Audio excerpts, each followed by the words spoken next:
the state capture narrative was a scam in many ways. And I think this Mkhwanazi thing has revealed that, to the extent that it tried to paint that particular moment in history as a especially egregious form of corruption. And it was egregious and it was terrible. But then this bait and switch happened where the same people who were there during the state capture years turned around and said, we are the reformers. And in the state capture era, private interests captured the state. In the Ramaphosa era, the state captured private interests. Welcome back to the Born Free podcast. My name is Kumalo, and today I'm joined again by my co-host who's been missing, flying in Sweden. How have you been, Otsile? I'm all right. I enjoyed my European summer, but what the hell have you guys been up to? Like, I get back and all of a sudden our government's owned by criminal syndicates. Like, what's going on, guys? It's going to be interesting, but we're now being joined by the person who's kind of spurring the way in digital media, kind of defining what this space is, but also giving bombshell interviews, killing the game at the moment. Dr Sizwe Mpofu-Walsh, how are you doing today? Khumo, brother, very well. Glad to be with you. Otsile, like what you guys are doing here, and it's a pleasure to be with you. Thank you very much. Thank you very much. I particularly want to start at the big news that has come out, MKP's vote of no confidence. I think it's very much going to be an interesting point, but it's also interesting because it's now the first time we're seeing MK active in parliament. They're not necessarily engaging with their opposition role as they have historically. Julius Malema tried to kind of claim that space, but now we're seeing quite a lot of legislative work being done, particularly from MK. What do you take of that, and what do you make of what's been happening with MK's movement at the moment? Well, I think it's fair to say MK is, shall we say, finding itself.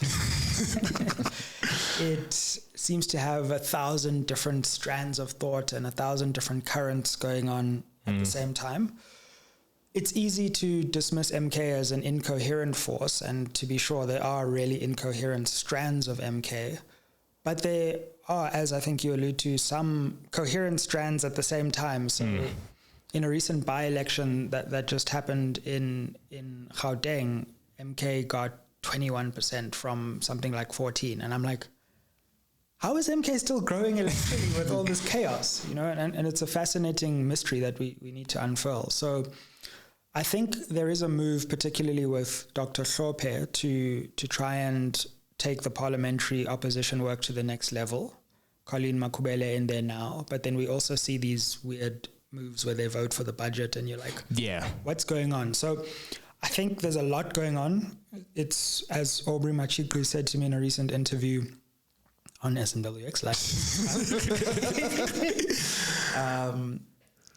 it's a horse that's running in all directions. And some of those directions are interesting, some of those directions are dangerous, some of those directions are downright silly.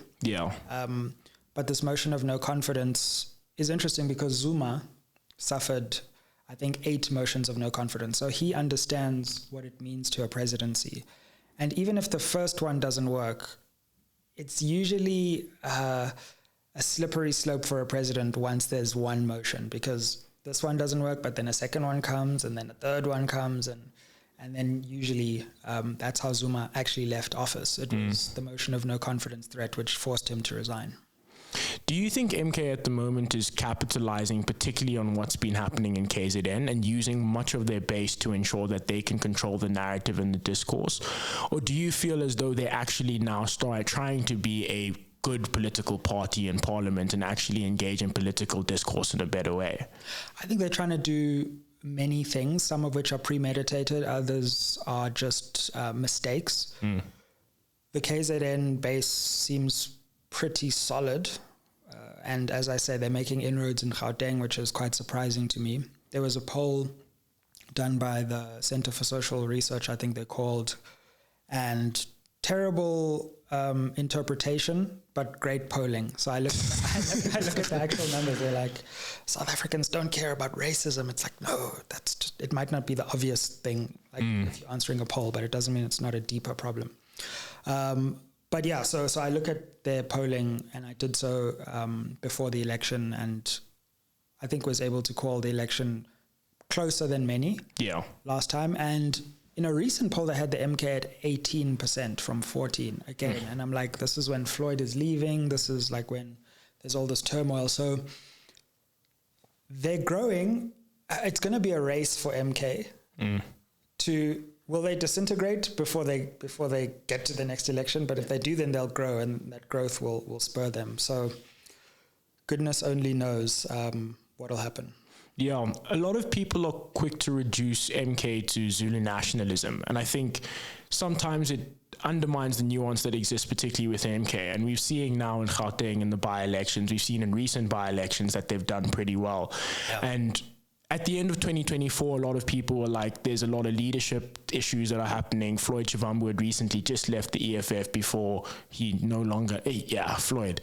But, but we've seen a lot of MK engage and grow, and people have been unable to necessarily credit it in the media space. It almost feels as if in the chaos, everyone's saying that the party's going to die, they're not going to do well in local elections. But time and time again, we see them improving. What do you think we should be attesting it to? Because on one end, a lot of people will attest it to that the best way to impact the ANC is to vote for MK, because you take away from their vote, you take away from their base, and the ANC has to respond, Zuma still being a major force. But on the other end, there's many people who attest to just Zuma's populist nature and the fact that he's such a popular politician and that the MK doesn't necessarily have much beyond him. So when you look particularly at MK, how do you consider it as a political party going forward into the years of both 2026, the local government election, but also into 2029? Well, I think all those things are happening at once.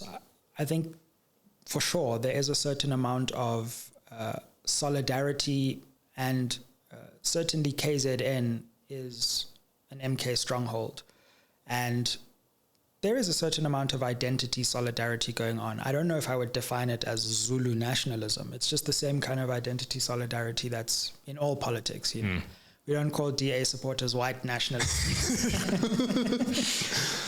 So there's an identity solidarity that's at some of the core.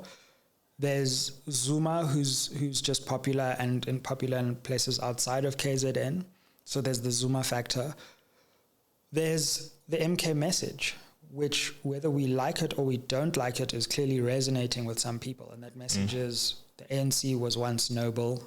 It has deviated under Ramaphosa and turned into something different. And we need a much more decisive break from ANC policies on land, free education, but then also tampering with the constitution and some right-shifting ideas as well. So they've been able to combine, in a similar way to what's happening in other parts of the world globally, combine aspects of right politics, left politics, and put them into a new mix that resonates with people who actually kind of want a bit of both of those things. They might want some left economics with some right social policy. So that's resonating. And at the same time, you've just got the weakness of the ANC like all around us, and people are desperate for some kind of alternative, and they're more willing than ever to try something new. So sometimes they try it with MK, sometimes they try it with the DA, and sometimes they try it with the EFF. But people are certainly, they have the appetite to experiment now because of how desperate the situation seems to be becoming. I want to shift gears a little bit, specifically within the MK conversation. And I want to speak more specifically to Joburg's election that's coming in 26. Yeah. Now, there's been an interesting argument that I've heard being made in political circles that the MKP entering the Joburg election is going to eat from the ANC, eat partially from IFP and EFF, but that it'll divide the vote in such a way that it could pave a way for a Mayor Helen Zille. Do you think this could do more damage to the MKP's mission of being the frontier of the progressive left, if I can put it that way? Well, I tend to go along with that. I think if Zille runs, and I don't need to say I'm no DA stan, but I think she's going to do well. I think she's going to do really well because Joburg has just been, all but destroyed. And the ANC, quite frankly, is to blame. I mean, they've run Joburg for the longest time since '94. Yes, some others have had interludes, but I think people pin the problems of water, the problems of potholes, the problems of electricity, the problems of basic governance on the ANC. So the question is, what does it mean for the ANC to fall, Zille to rise, and MK to maybe eat into make inroads? What could be interesting is that we could have the DA as the biggest party, but that may force the ANC and MK to talk because now they need each other.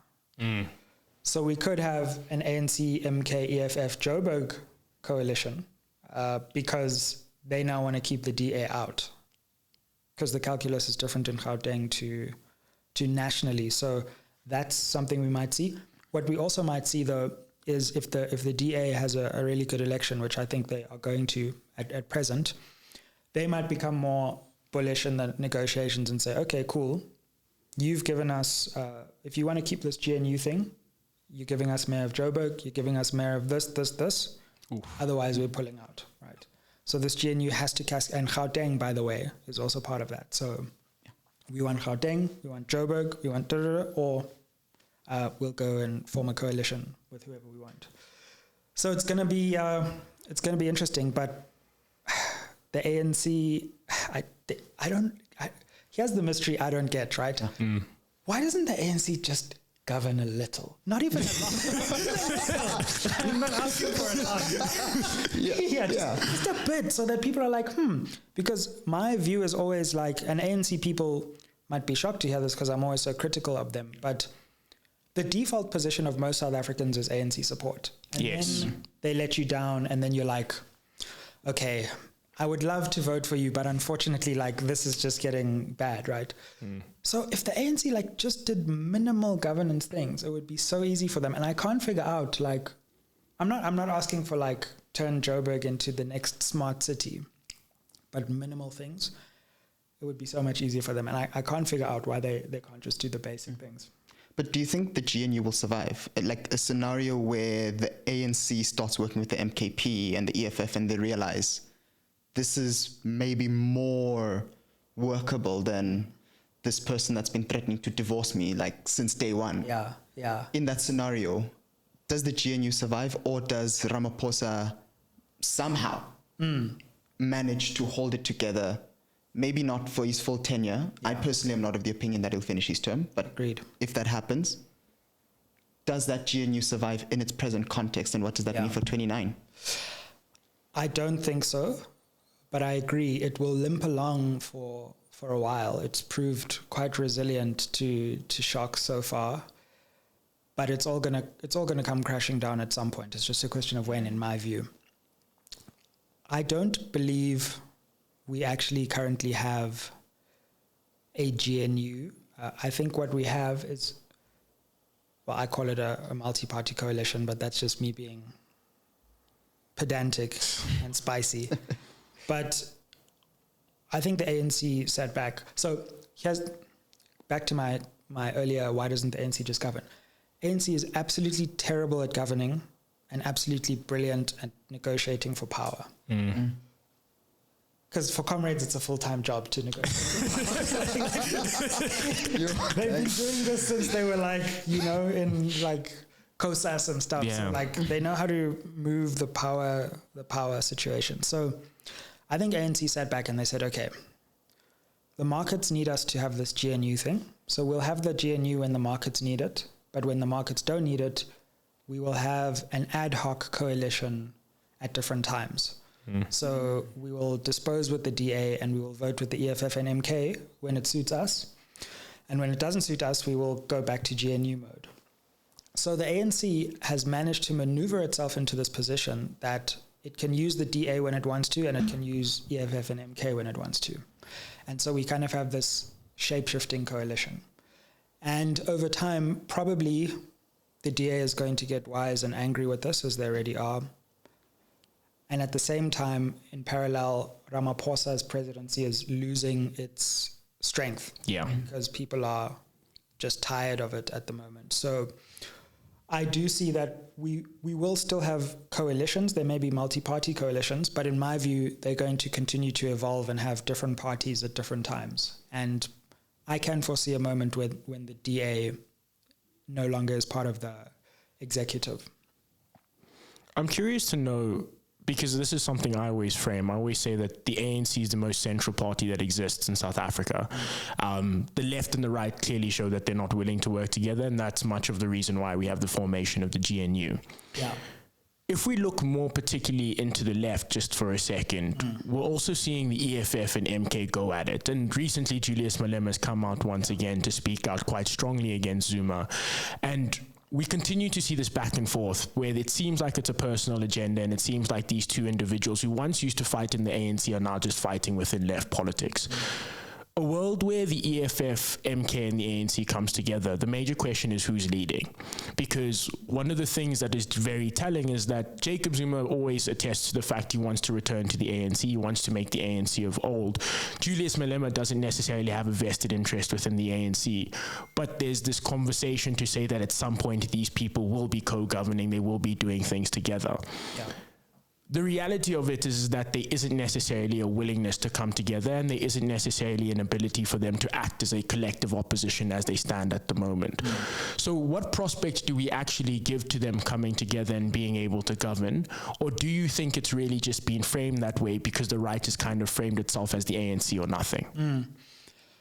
I don't know. I must say it's this balance between like interpersonal animosity versus ideological coherence. So ideologically, the EFF and MK have a lot in common. Also a lot that distinguishes them, which I think this whole idea of the so-called doomsday coalition actually papers over, that somehow the EFF and the MK are the same thing, which they aren't. But they have a lot in common: land, free education, etc. They differ on the constitution. So one would think, if one was just looking at an ideological spectrum, EFF and MK would be similar. Race is another area where they converge. But the leaders literally detest each other more than, like, I'm pretty sure at this point, Julius doesn't like Zuma more than Helen Ziller. Yeah. Personally. And that's where politics is a fascinating game between interpersonal dynamics. And I mean, you guys will increasingly see this as you get more and more into the media landscape, but like when you go to the results center, you see that there are personal relationships here. There are friendships, there are animosities inside the parties, between people. So I don't see that interpersonal stuff going away anytime soon. Now, Floyd's departure in a weird way doesn't, or maybe smoothens the way, because like the Floyd thing just hit the EFF people in a way that they can't forgive. So let's see. But I just don't see, I think the EFF is playing a waiting game. They want MK to implode so that they can get back to being the main left alternative. So I feel like they're waiting for the MK to implode before they try to unite. And now we'll see. Will the MK implode? Because if they do implode, then the EFF's right back to where they want to be. But if they don't, then it could be a tough election for the EFF in 26. Yeah. Because they don't want to slide again. You can slide once, but if you slide twice, then that's a trend. So I'm not so sure. I think for now the EFF is going to wait and see. And the 26 results, I think, will determine a lot. Yeah. It's interesting that a lot of political parties are at the point of wait and see. It almost feels as if everyone's kind of waiting for someone to make a move and waiting for someone to do something. And the ironic thing is all we want is for people to act. And yes. And we recently saw with the appropriations bill, the axing of the Minister of Higher Education. I don't necessarily declare it a DA victory because they didn't necessarily get rid of corrupt ministers. Corrupt ministers still remain, and much of the fight that they were having, and specifically where John was positioned about getting accountability, you removed one minister, you didn't remove all of them, and there's an interesting conversation around there. But I also think more interestingly, and it's something that you've mentioned before, is that they don't necessarily look at what corrupt minister means. Like Gwede Mantashe has been cited in the state capture stuff, wasn't necessarily a part of that list, and they're unable to necessarily put his name there. When you look particularly at the formation of the GNU and this belief that accountability is the thing that they're going to bring for effective governance, or this like idea that there's going to be clean government, what do you make of it to say about how the DA has been engaging politically? Because as you say, the ANC has been at the strategy thing, been at the negotiating thing. But the big question mark is the DA doesn't necessarily know where it's going, but is also unable to define where the country should be going. So they kind of are sitting in this moment where everyone else around them is making moves, but they continue to be responding to things rather than acting on things. The DA finds itself in an interesting position. It is in an incoherent position, just like every other party. But it seems to be wagering that all it needs to do is not look as bad as the ANC, because ultimately elections are a relative game. So voters will forgive incoherence if it's less incoherent than the other party. And more or less, again, I think things are going according to the DA's plan. They want to have their cake and eat it, just like every party at the moment. They want to be in government and be in opposition at different times, just like the ANC wants to be in this one coalition and being in another coalition at different times. And when they're in government, they're going to say everything that went right in government is because of us, and everything that went wrong was because we weren't there. And when they're in opposition, they're going to say, hey, see, when we were in opposition, we got these ministers fired and all of that. And I think their voters are more or less going to buy it. Do I buy it? No. I think it's the hypocrisy is eye-watering, quite frankly. but that's the plan that they've made. And, the thing is that the worse governance gets, the more citizens will open their minds to the DA. And I'm getting the sense, I could be completely wrong, but like even people who are very, very opposed to the DA in Joburg, for example, are like, you know what, I hear all this ideological stuff, but this is just bad. Like, let's get Joburg back on track, and then we can get back to our ideology after that. So what they've done in Cape Town is interesting. I mean, you often hear people say, yes, Cape Town is still unequal. Murder rates are still extremely high. Poverty, Gugulethu, Langa, etc., Mitchell's Plain, terrible. And that's all true. But the ANC can't even govern the affluent areas. That's the problem. Like, where you have like a leg up and everything, it's just two potholes on a street. Yeah. Hey, you'll be in Hyde Park. This is bad now. So relative to that, the DA is like, okay, structural inequality is still going to exist, but maybe the basics will be done. And that's the advantage they have over the ANC right now. Particularly looking at the GNU and considering the wider group of parties, you mentioned a very interesting thing about Cape Town and specifically the Western Cape. What we're also seeing is the Patriotic Alliance grow. In the by-elections, they seem to be growing. They just recently won Paarl, or one of the wards in Paarl. This is going to be a very interesting dynamic, both for the GNU, but also just for local and national elections.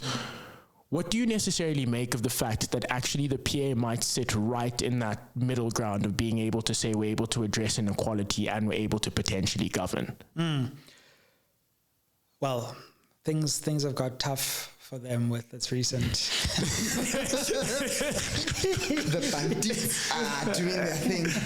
Your words, not mine. I've had the PA bot army come for me, and I was like, that's when I knew they were really organized. Like, so I interviewed Gayton on the SABC, and it was quite a... that interview was very intense, It was confrontational, and we were joking in between off camera. He was like, just wait, my people are going to come for you. And I was like, and then like, as soon as like I got home, I just saw my phone, like Patriotic Alliance people coming for me left, right, and center. But we had a cool interview on SMWX, which was different. I think Gayton, I disagree fundamentally with so much, similar to a lot of parties, like his stance on the Constitution, his stance on, and particularly his rhetoric around immigration and all of that just jars. But in terms of political talent, I think he's quite a talented politician in the top tier of politicians leading parties in the country.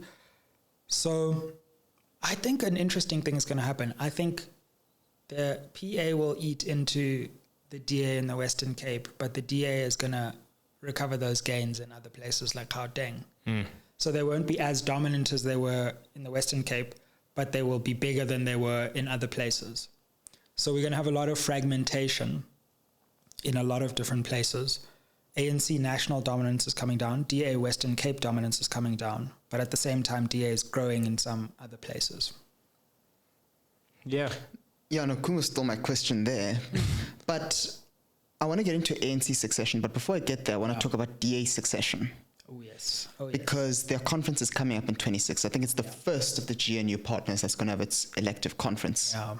And the way I've been seeing it, and we had an episode where we spoke to the political analyst Tara Ruiz, and we're saying we don't think the DA gets any value in returning John Steenhuisen as its leader, because fundamentally there is a mismatch in how it wants to carry itself out and in how its leadership is seemingly framing the party's positions. You have a problem where a minister whose boss is the president is telling his boss, you can't fire one of my employees, but you're saying this to your boss. Steenhuisen obviously being one of the most strongest supporters of the GNU within the DA. Yeah. Do you think it's far more advantageous for the DA to keep Steenhuisen on as its leader? Do they get fair value for him? Or should they be exploring different candidates? One of the most prominent, I think, in my mind, being the mayor of Cape Town, Jordan Hill-Lewis. Yeah. Someone who is out of the executive, can lead the party out of there. And I think it's better that he's not in the executive whilst he's with the DA in the GNU. Well, again, I think John has been surprising, because when you look at DA leaders, John has actually delivered quite a lot. I actually agree he's going to be contested, but I'm like, he's delivered them in government. He's done decent electorally, and DA cadres have never been eating so good. DA cadres are happy right now. So on the one hand, and you know, begrudgingly, John can be quite effective, particularly when he goes on the anti-corruption, which he's in some ways been undercut now because he's in the GNU. So I've had to begrudgingly gain a certain amount of appreciation for John and his leadership as a political analyst. Having said all of that, yes, I think he will be contested in 26, and I think it's going to be quite an ugly battle, and it's going to wound the DA. And they're now in the territory of the ANC, where their elective conferences are no longer low stakes, who will be leader of the opposition, but could define what kind of coalition we have. And that pressure always causes internal dissent. I agree. Jordan Hill-Lewis is a candidate. Helen Zilla's there. What's she going to do? Where's she going to be? Siviwe Gwagube, I'm looking at, and I'm like, that would be an interesting move. If the DA came with Siviwe Gwagube, then they'd just dribble all of us. Yeah. Solly Malatsi. So when I look at the DA, I always look at people who are high up in party structures and who have government positions. Because when you get both of those things, it means like, okay, they're deploying you, but you also have senior party authority. Similarly in the ANC, like Agwede Mantashe is high in the party and high in government. So you know they're influential. So I want to see what all those figures are going to do. What's Helen going to do? The word on the street, and as you know, sometimes when you're interviewing people, they'll tell you things off the record. If you don't attribute it, Chatham House rules. Chatham House rules, exactly. And there is a divide, you know, apparently, where Zilla is a lot more willing to walk, and John and the ministers, many of them want to stick it out. So that's gonna come to a head in 26. And as you say, just before a local election as well. So the DA needs to be very careful that if that gets too messy, they might undercut themselves going into the election. So we'll see. we'll see. But yes, very interesting times. I have an interesting follow-up there, because you mentioned they're in ANC territory now. Yeah. They're a governing party. Say their best hopes and aspirations come true in 29 and they're able to squabble together enough of a functioning, because there's so many different ideologies that are at play for 29's election, but a functioning coalition, and end up in government. Is the DA necessarily prepared as a party to not fall into the same pitfalls that the ANC fell into? Because you talk to a lot of ANC people. You've had them on your podcast. We haven't had any on our podcast, but we speak to some off the record, and they say, we were good until this happened to us. We didn't do this. It happened to us. Do you think DA people recognize that they're entering a different terrain where the things that made the ANC what it ultimately has become could happen to them? Or are they, in some ways, the way at least I see it from the periphery, are they arrogantly of the opinion that no, that can never happen to us because we are just beyond the pitfalls that the ANC has fallen into? We're nothing like them. Yeah, I think that's very much the sentiment within the party.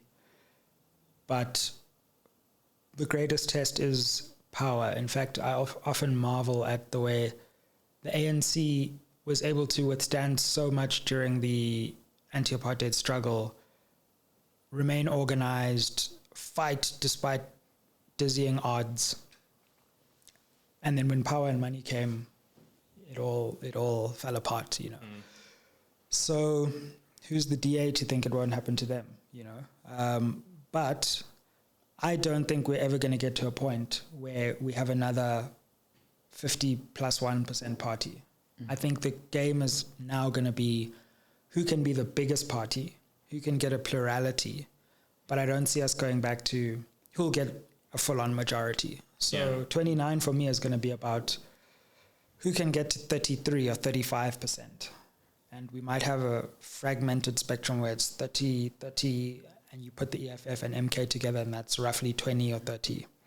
And then, again, the question becomes, do we have a coalition between a much weakened ANC and a strengthened DA, where the DA can call more shots and be like, okay, this time we want the presidency, or this time we want deputy president, finance, and speaker. You can keep your figurehead president. You know? Or do MK and the EFF finally find each other, or some version of that, and then re-merge with the ANC and say, okay, cool, we want deputy president, you can keep president, etc. So, yeah, we will probably never have another ANC anytime soon. Now, my last question on party succession. Yeah. 2027. Oh, yes. Coming up. Oh, You've had one of the purported candidates on your show. I have. We are yet to see if Mr. Caff himself will show. Yeah, he might well. Where do you see the succession race in the ANC going? Who do you think is the leading contender? Because I'm looking at it, and the person who has by far supported every winner since Polokwane, Gwede Mantashe, absolutely, the Tiger, he said he's out. He's not contesting. It doesn't look like he's throwing his chips behind a specific candidate yet, though he's known to make last-minute pivots. How do you see the 27 conference panning out? Who do you think is most likely to win? And I think this one's a very low-hanging fruit question, but do you think Ramaphosa survives? Yeah. My goodness. Let me start with the candidates. So I think Mashadile is the front runner right now. I think Patrice Motsepe it's a serious thing, but he is deciding whether he wants to do it or not. If he does it, I think he'll be a serious contender. You just can't beat having that amount of resources. He's been in the ANC for a very long time, even though not a senior leader. So that's serious. So I would see those two obviously pending Motsepe's entry into the race as the two front runners. Up until this point, it might sound far-fetched, but Senzo Mkhunu was a big name as well. Yeah. That I was hearing a lot. So I think a lot of what is happening has now reshifted I was hearing Senzo Mkhunu and Javeni together were thinking of maybe president, deputy president. And Javeni is a very interesting figure right now because she's in the presidency. She's got intelligence under her portfolio. She speaks for cabinet. So she's clearly amassing quite a lot of influence. So it'd be interesting to see where she puts her chips. But yeah, I think there are as many as 6 or 7 still right now. So you've got Mashatile, you've got Motsepe, you've got Senzo Mkhunu, but that's up in the air. Nomvula Mokonyane. Watch Nomvula Mokonyane, because there's a move within the party to say it's time for a woman president. Yeah. And she's the most senior woman leader within ANC ranks right now. So she'll be key. Speaking of which, you've got Fikile Mbalula. Razmatas. Wants it. Yes, exactly. He wants it, and he's in the mix. So, yeah, I've already named. So it's going to be a Hobbesian war of all against all. It looks like right now, But, yeah, will Ramaphosa survive? Oh, by the way, before I get there, I don't think any of those candidates, barring Patrice Motsepe, who likes Siviwe Kwahube in the DA, I think would dribble, excuse the pun, a lot of I think people who would, they'd be like, wait, okay, I was going to run from the ANC, but what if? Do I think it'll work? No, I think the ANC it's irrecoverable, but Motsepe might, just like Ramaphosa did, make people think twice. But that's still distant. Every other name, I think, lowers the ANC electorally from the 39 that they're already at. So we could be talking a 35% party by 29, even lower, depending on how things go. Our beloved president. Cupcake. Your words, not mine. I don't... He's not surviving in my mind to 2029. I don't see that happening, because what I'm seeing now is I'm seeing momentum building in a very similar way to the way it built against Zuma. Cupcake is one judgment away from resigning. If that Concord judgment about Phala Phala goes the wrong way for him, it's over. So it's time. But I'm not convinced it will. We'll talk about the Concord one of these days, but they're very conservative for some reason when it comes to holding this particular president accountable. So I think he muddles through probably until the conference. Right now, my best guess, barring a shocker or Mkhwanazi coming out and being like, Ramaphosa's involved, then game over. Or if at the commission, where I think he should be a witness, if he gets cross-examined very badly, and the commission reveals he knew stuff about this criminal syndicate and he didn't act, then I think he's gone. But if he survives, I think after the conference, He'll be out. Will be out, and we'll have a reorientation, and probably somewhere between 27 and 29, he packs his bags. Yeah. An interesting dynamic has evolved as a result of General Mkhwanazi, which I thought media hasn't paid much attention to, but I think it is an interesting development. Particularly Fikile Mbalula at SG. When the announcement was made or the allegations were made, he initially wasn't sure if he was to defend the line or if he wasn't. Going 2 weeks later, he's defending Senzo Mkhunu almost through and through. Oh, okay. I haven't even seen that. And they were speaking about the step away in the ANC and that policy coming through. And he was like, no, he's still going to fulfill his role, fulfill his duty. Yeah, sure. But also then looking back, in 2017, a lot of people forget that Cyril Ramaphosa mentioned Senzo Mkhunu as his SG. That was his preferable candidate. Absolutely. So there's definitely a close allyship that exists between Ramaphosa and Senzo Mkhunu, and Fikile Mbalula has been known to toe the party line, particularly under Cyril Ramaphosa.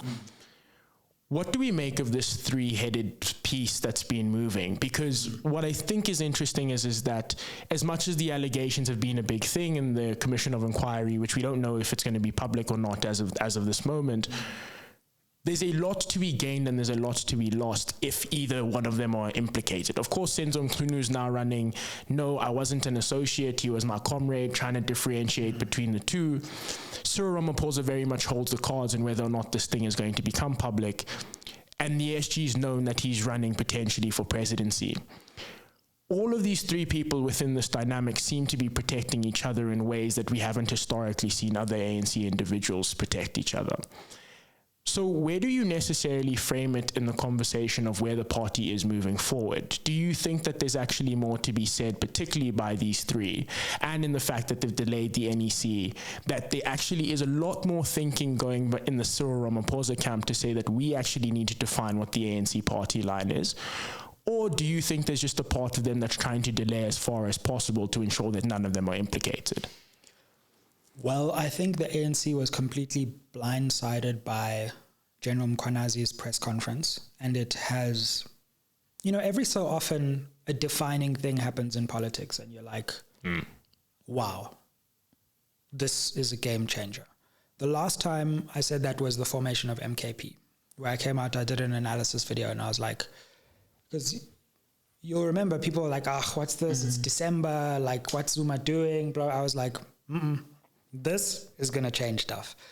Also, when you work in digital media, you get to see what people want to hear and what they want to see. And there's quite a big data set now in South African digital media. Nhlanhla Mkhwanazi, Lieutenant General Nhlanhla Mkhwanazi, is insanely popular in South Africa. Yeah. People absolutely love and adore him because he has everything that we are waiting for right now. We have this government which can't decide whether it wants to go left or go right, so then it tries to do both. and the car just stays still, And then Mkhwanazi comes out and he says, screw all of this. We're going this way. I'm telling you what's happening. No more protocol, no more coalition talks, no more secret backdoor deals. This is what's happening, and we need to stop it right now. And shout out to Mkhwanazi for reading the national mood as well. So he has put the ANC in disarray because up to this point, all of the stuff was backdoor and, hush hush. Yeah. So what happens? Well, the ANC, its prime source of capital up to this point has been Ramaphosa's aura. And now suddenly, I haven't seen it happen so quickly. Like that aura has just disappeared virtually overnight. Yeah. And when that happens, then people in the ANC start thinking, okay, so now I need to start moving and shifting. So I think what you're going to see is that this commission is going to be the final nail in the Ramaphosa aura coffin. It's going to start it's going to end in the local government elections. They're going to have a bruising election. And then we're going to go to the conference where, as I say, I think after that, his days are numbered. Now, Mbalula will basically go wherever he thinks the wind is blowing, I think. Yeah. Senzo Mkhunu, I really do believe, has been so bruised by this that I think he's damaged goods. And so I don't know about that campaign, to be honest. I don't see him challenging a Mashatile right now. It could have happened before, but yeah, I don't see it happening going forward. So really, I think the ANC is scrambling. I think they don't know what Mkhwanazi knows. They don't know what's going to come out of this commission. And to his credit, I must say, I was reading the terms of reference. Ramaphosa has put together a commission that if Justice Madlanga and company do their work really well, I don't think we're ready for how damaging this is going to be. The terms of reference are I want to know if anyone in the national executive has been part of this infiltration. anyone in the judiciary. I want to know anything in the SAPS. Like, just look at the last, when did Mkhonto make this? Was it 2 weeks ago? It was like 3 weeks ago, yeah. 3 weeks ago. Look at the last 3 weeks. Like, people are scrambling, running. Kenny Kunene is being found. It's just, it's an earthquake, yeah. And we'll look back on this moment like that's when things change. Exactly how they're going to change, I'm not sure yet. But as I say, I continue to think Mashatile is the front runner. I think in all of this, he's just sitting back. He's staying in government, but he's also kind of positioning himself slightly outside the Ramaphosa camp. And I think unless Motsepe gets in, people will ultimately rally around him, and maybe he'll strike a deal with Malula to be like, you're still relatively young, you can be my deputy, and then, you have a path. It's interesting that you say Mashatile is kind of in the background, because what I'm curious to know is a lot of this has focused in on Gauteng, and Mashatile's allies have historically been in Gauteng and have been able to gain a lot of power, gain a lot of resources in those spaces. Yeah. We're unclear as into what could come out of this commission inquiry. But what we do know is that Gauteng is the epicenter, and more people are being allegedly involved in this. There's a lot, I think media at the moment is doing guilty by association, but that's my own belief. But with this commission, and particularly with how hard media is hitting at this, do you not necessarily believe that there's a world in which the ANC in Gauteng is uncovered, the entire thing, which is to say, the corruption that's existed, that we've known of since state capture, a lot of the looting that's happened specifically in the tenders, all of that stuff is going to come out, and there's going to be a question of who was giving the directive, who was necessarily there. And we at least know Ramaphosa, from what we know now, has been very far from Gauteng, hasn't necessarily done too much. The person that at the moment has the biggest influence, has the biggest control, would be Mashatile. And would you not say that potentially there could be a fear or a risk of something coming out that could make it impossible for him to also potentially run for presidency? Now you're taking him into controversial waters on so many issues. So, number one, as I mentioned recently, being accused of corruption is not necessarily an impediment to an ANC leadership campaign. Sometimes it's actually a badge of honor. And we saw this with Zuma, like in the 2007 campaign, when I was your age. Zuma was accused of just all kinds of things, but what he was able to do was successfully convert that into a persecution campaign. So Mashatile might do that, Senzo Mkhunu might try that, but I don't think Mkhunu is popular enough to do that. So that's why I think he's been defined by this before he could define himself. Whereas Mashatile, within the ANC, is known and has been around for ages and has the ability to do that. He could be damaged, but let's see. But I did want to say something about state capture, because looking back at it, the state capture narrative was a scam in many ways. And I think this Mkhwanazi thing has revealed that, to the extent that it tried to paint that particular moment in history as a especially egregious form of corruption. And it was egregious and it was terrible. But then this bait and switch happened where the same people who were there during the state capture years turned around and said, we are the reformers. And in the state capture era, private interests captured the state. In the Ramaphosa era, the state captured private interests. The state captured media. The state captured capital, and it said, you will come along to our agenda. And kudos to Ramaphosa, because boy, did he capture media and capital. He was like, give me all your money, write positive things about me and never criticize me. I will never come for interviews, but you will keep saying that I will save the country. And for like 4 years, everyone who had money and all media, powerful media, were like, okay, we'll give you time and space to do what you want to do, because we believe that there will be this big turnaround. And what happened? Corruption continued, governance got worse, the ANC'd, and ANC became a verb. And now we turn around and we're like, hold on a second. So what happened was that a bunch of very smart people in the ANC were like, they saw the state capture narrative and they saw an opportunity. And they were like, ooh, hold on. If we can convince everyone that there are these two ANCs and we are the good part, don't worry about us having been there during the state capture time. That's all. We had our earphones on in the cabinet meetings. And then we know that we will insulate ourselves from scrutiny because we are not the bad apples. So what happened in the ANC? Leaders, corrupt leaders, started realizing, oh, if I align myself with Ramaphosa, no one will ask questions about me. Yeah. Hello, Senzo Mkhunu. Mbalula decided, oh, what? If I just support Cyril Ramaphosa, no one...